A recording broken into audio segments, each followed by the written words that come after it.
Hello everyone, कैसे हो आप सब। आज के इस वीडियो में बात करेंगे हम जो हमारा सिक्स सेमेस्टर है उसका सब्जेक्ट का डिस्कशन स्टार्ट कर रहे होंगे। तो इस वीडियो में स्टार्ट कर रहे हैं। पहला सब्जेक्ट जो हमारा सिक्स सेमेस्टर में पढ़ना क्या है, क्वांटिटी सर्वेइंग एंड वैल्यूएशन। ठीक है, तो हम इसका डिटेल कंटेंट देख लेते हैं। डिटेल कंटेंट क्या रहेगा, पहला चैप्टर जो रहेगा वो रहेगा introduction to quantity surveying and its importance. जैसे रहेगा ड्यूटीज ऑफ क्वांटिटी सर्वेयर। फिर चैप्टर 2 की बात करें जाएगा टाइप्स ऑफ एस्टिमेट। इसमें आएगा हमारा प्रिलिमिनरी एस्टिमेट्स, इसमें रहेगा plinth area estimate, cubic content estimate. फिर बात करें तो रहेगा हमारा डिटेल एस्टिमेट्स रहेंगे, इसमें डेफिनेशन पढ़ने को मिलेगा हमें।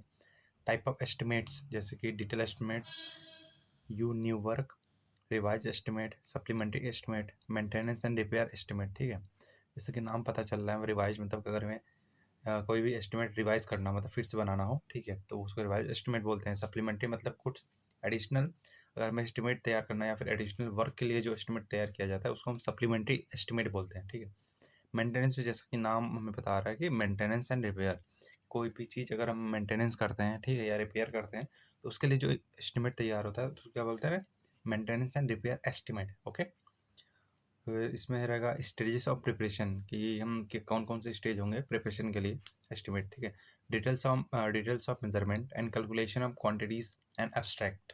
ठीक है, ये हमारे स्टेजेस हैं प्रिपरेशन के। चैप्टर नंबर 3 की बात करें तो ये रहेगा मेजरमेंट। इसमें रहेगा units of measurement for various items of work as per BIS, bureau of Indian standard 1200, ये कोड है हमारा, हाई कोड। फिर रहेगा इसमें रूल्स फॉर मेजरमेंट, फिर different methods of taking out quantities, central line method and long wall and short wall method. ठीक है, और चैप्टर नंबर 4 की बात करें तो इसमें रहेगा preparation of detail and abstract estimates from drawing by following CSR rates for. पहला रहेगा हमारा a small residential building with a flat roof comprising of two rooms with water closet या फिर WC कह लो, bath, kitchen and veranda। फिर रहेगा हमारा earthwork for online calendar. फिर रहेगा WBM road, water bound macadam होता है इसका full form, water bound macadam road and premix carpeting. Right, और नेक्स्ट बात करें तो इसमें रहेगा single span RCC slab culvert. Culvert मतलब आप गाँव वगैरह में सुने होंगे, कलवर्ट मतलब पुलिया होता है। ठीक है, नेक्स्ट बात करें तो इसमें रहेगा हमारा earthwork for plain and hill roads. फिर हमारा रहेगा RCC work in beam, slab, column and lintel. ठीक है, फाउंडेशंस। फिर रहेगा हमारा 10 user septic tank. Right, chapter number 5 की बात करें तो इसमें रहेगा हमारा calculation of quantities of materials for. पहले रहेगा cement mortars of different proportion. Right, cement concrete of different proportion. फिर ब्रिक और stone masonry in cement mortar of different proportion. फिर रहेगा प्लास्टरिंग, पॉइंटिंग एंड पेंटिंग। फिर है हमारा DPC एंड फ्लोरिंग। DPC का मैंने बताया था कि फुल फॉर्म क्या होता है, डैम प्रूफ कोर्स। ठीक है, इसका हमारा मिनिमम थिकनेस 2.5 सेंटीमीटर होता है। नेक्स्ट बात करते रहेगा स्टील इन beam, slab, column, foundation. Next chapter बात करूँगा chapter number 6, analysis of rates. इसमें रहेगा हमारा steps involve in the analysis of rates, requirement of material, labour, sunrise, contractors profit and overhead. ठीक, फिर रहेगा हमारा analysis of rates for finished items when data regarding labour, rates of material and labour is given. जैसे कि earthworking excavation is hard or ordinary soil and filling with a concept of lead and lift along with the lead diagram। lead lift क्या होता है, एक minute, ये है, मान लो कि यहाँ पे हमने ऐसे किया है। ठीक है, ठीक, और फिर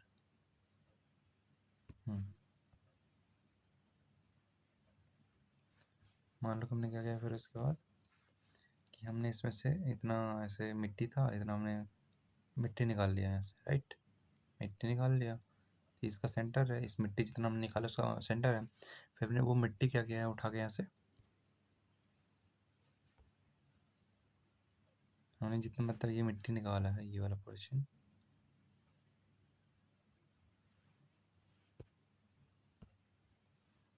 समझ रहे हो आप।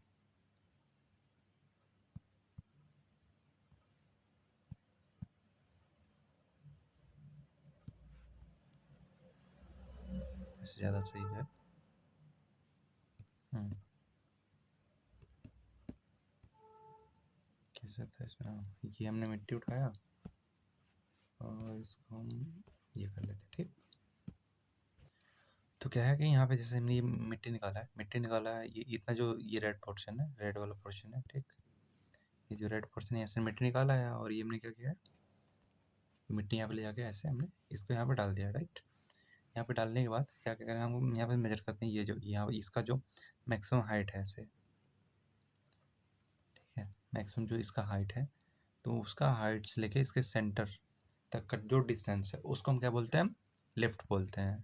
क्या बोलते हैं, लिफ्ट। और ये हॉरिजॉन्टली सेंटर से लेके इसके सेंटर तक जो डिस्टेंस है उसको हम क्या बोलते हैं, लीड बोलते हैं, ठीक। और ये जो है जनरली इसको कितना लेते हैं, ये लिफ्ट होता है, आई थिंक ये 1.5 मीटर होता है, 1.5 मीटर होता है हमारा लिफ्ट।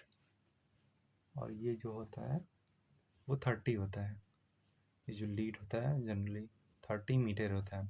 इन दो हमारा क्वेश्चन पूछा जाता है एसएससी में, डायरेक्ट क्वेश्चन पूछेगा कि किसका किसका हमारा इसका लीड अपॉन लिफ्ट का रेशियो, लीड अपॉन लिफ्ट का रेशियो कितना होता है, तो हम सीधे निकाल देंगे 20 होता है, राइट। तो ये चीज़ देख लेना एक बार आप, आई होप ये थोड़ा चीज़ें समझ में आ गई होंगी।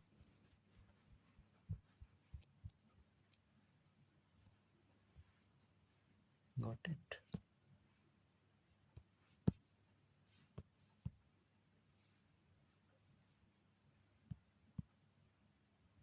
तो हम कहाँ पे थे,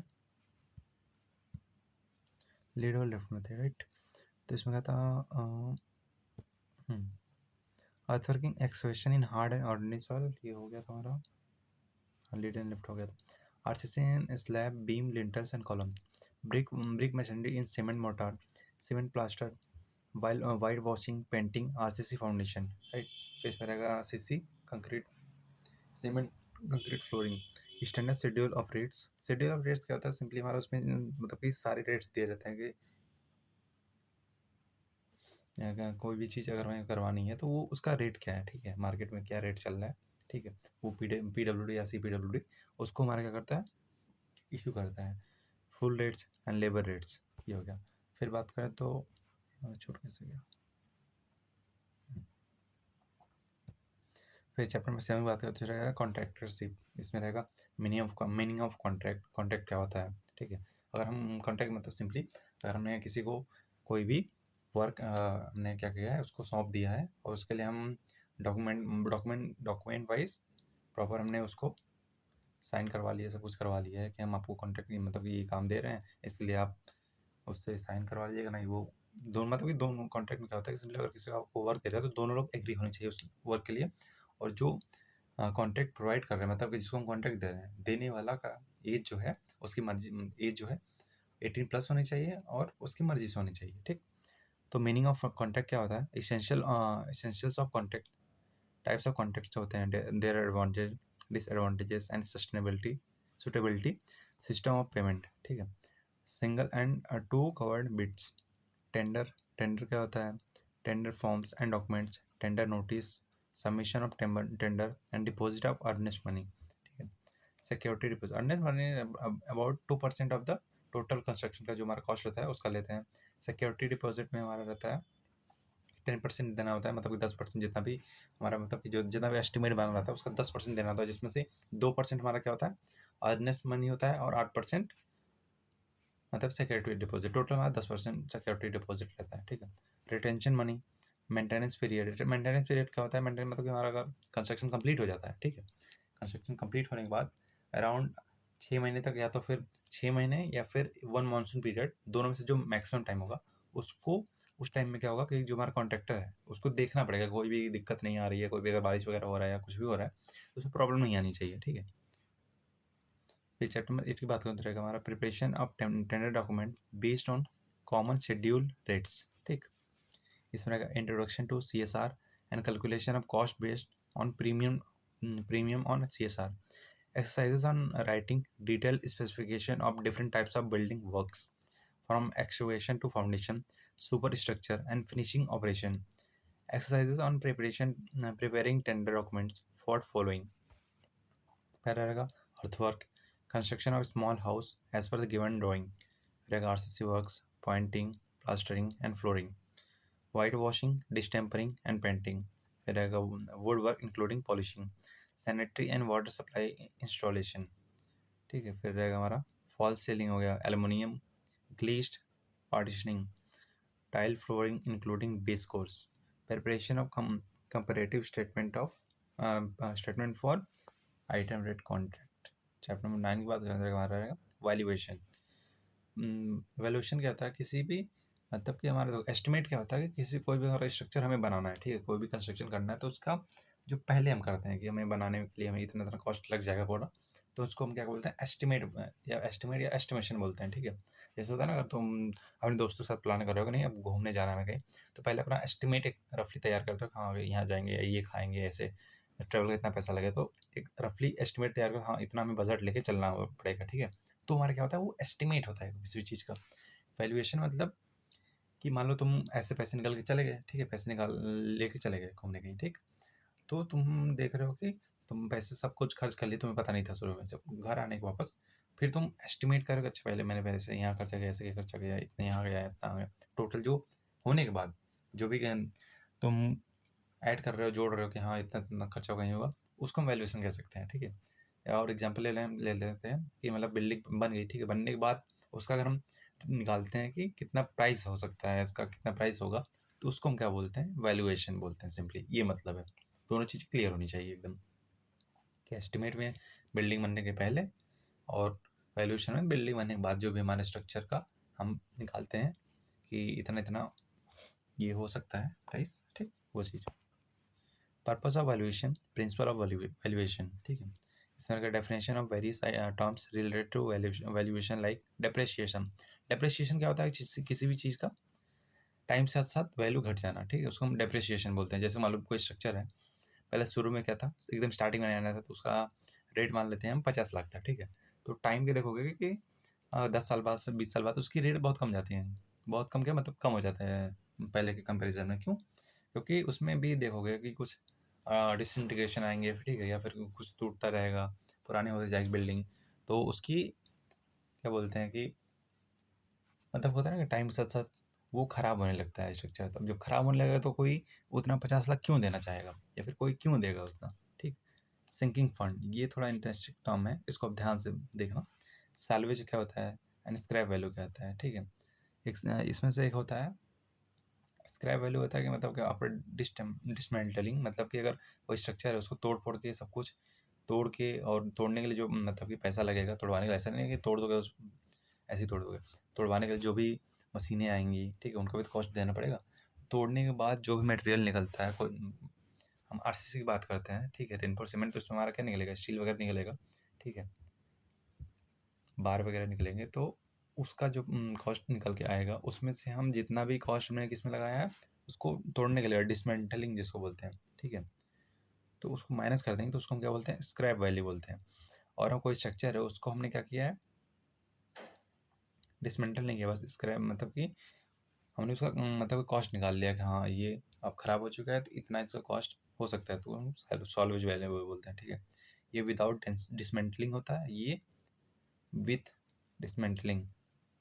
डिसमेंटलिंग बाद जो भी हमारे बिल्डिंग की वैल्यू निकल के आती है उसको स्क्रैप वैल्यू बोलते हैं। ये फिर आता है हमारा मार्केट वैल्यू, क्या होता है, fair rent. Market value simply होता है कि मार्केट में हमारा किसी किसी हम अभी इसी वाली बात करें तो हम किसी भी स्ट्रक्चर की मार्केट में जो प्राइस है उसको हम क्या बोलते हैं, मार्केट वैल्यू बोलते हैं। फेयर रेंट क्या होता है, ईयर्स परचेज क्या होता है, etcetera. Method of valuation, method मतलब वैल्यूएशन जो हमारे मेथड क्या है, रिप्लेसमेंट कॉस्ट मेथड, रेंटल में रिटर्न मेथड, ये एसएससी में हर बार पूछता है लगभग, अगर पूछेगा तो कब पूछेगा। तुम्हारा ये खत्म हो गया, राइट, तुम्हारा क्या था ये, क्वांटिटी सर्विंग।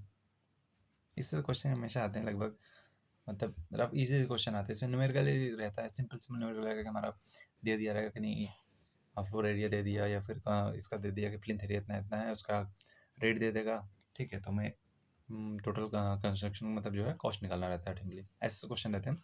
ठीक है, अभी एनएचपीसी का एग्ज़ाम अगर देखोगे तो आप सब देखोगे तो इसमें एनएचपीसी में भी डायरेक्ट क्वेश्चन इसके क्वांटिटी सर्विंग के मतलब एस्टिमेट के एस्टिमेशन एंड वैल्यूएशन के डायरेक्ट क्वेश्चन पूछे थे। कोई ज़्यादा डिफिकल्ट नहीं था, बहुत ईजी क्वेश्चन रहता है इसका, ठीक है।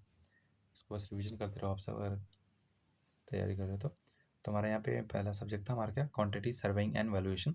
इसका हमने सिलेबस कम्प्लीटली पूरा डिस्कस कर दिया है, ठीक है। बाकी अब कॉलेज में जाओगे तो ये डिटेल में वैसे भी टीचर्स वगैरह पढ़ा रहे होंगे या फिर आप खुद से पढ़ोगे कहीं ना कहीं से, तो आप इंतजाम कर ही लेते हो अपना, ठीक है। पढ़ना तो पड़ेगा ही। बाकी जो अगर प्रिपरेशन कर रहे हो तो थोड़ा ध्यान देना इस सब्जेक्ट को, ईजी सब्जेक्ट है और बहुत ईजी सब्जेक्ट है, कर लोगे आराम से, ठीक। तो आई होप चीज़ें क्लियर होंगे। बाकी अगर कोई डाउट रहता है तो आप कमेंट सेक्शन में उसको हम पूछ सकते हो, ठीक है। वो चीज़ डाउट क्लियर करने की पूरी कोशिश रहेगी कि वो क्लियर हो जाए, ठीक। तो इसको आज का वीडियो यहीं पे एंड करते हैं। ये सब्जेक्ट हमारा फिनिश हो गया है, मतलब इसका सिलेबस फिनिश हो गया। नेक्स्ट वीडियो में जो है हम बचा हुआ जो सिलेबस है उसको डिस्कस करेंगे। तो आज का वीडियो यहीं पे एंड करते हैं, मिलते हैं नेक्स्ट वीडियो में। तब तक के लिए see ya, have a good day, bye bye.